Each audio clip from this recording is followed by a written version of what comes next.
श्री हरि। वरुथिनी एकादशी की महिमा। युधिष्ठिर ने पूछा, हे वासुदेव, वैशाख मास के कृष्ण पक्ष में किस नाम की एकादशी होती है? कृपया उसकी महिमा बताइए।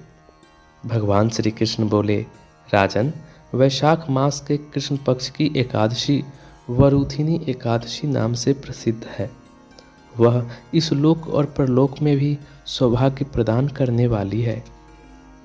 वरुथिनी के व्रत से सदा सुख की प्राप्ति और पाप की हानि होती है। वरुथिनी के व्रत से ही मांधाता तथा धुंधुमार आदि अन्य अनेक राजा स्वर्गलोक को प्राप्त हुए हैं। जो फल 10,000 वर्षों तक तपस्या करने के बाद मनुष्य को प्राप्त होता है, वही फल इस वरुथिनी एकादशी का व्रत रखने मात्र से प्राप्त हो जाता है। नृप श्रेष्ठ, घोड़े के दान से हाथी का दान श्रेष्ठ है। भूमि दान उससे भी बड़ा है। भूमि दान से भी अधिक महत्व तिल दान का है।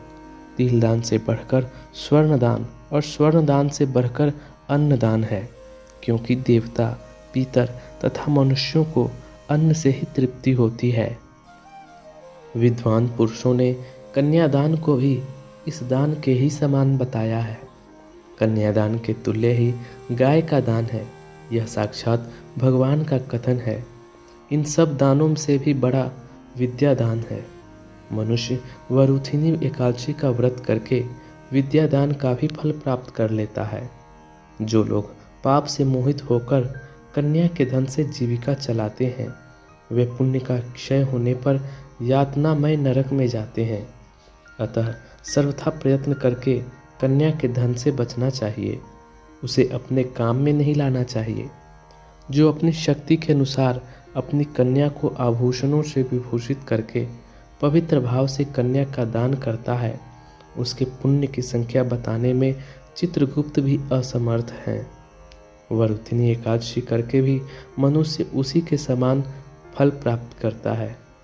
राजन, रात को जागरण करके जो भगवान मधुसूदन का पूजन करते हैं, वे सब पापों से मुक्त हो परम गति को प्राप्त होते हैं।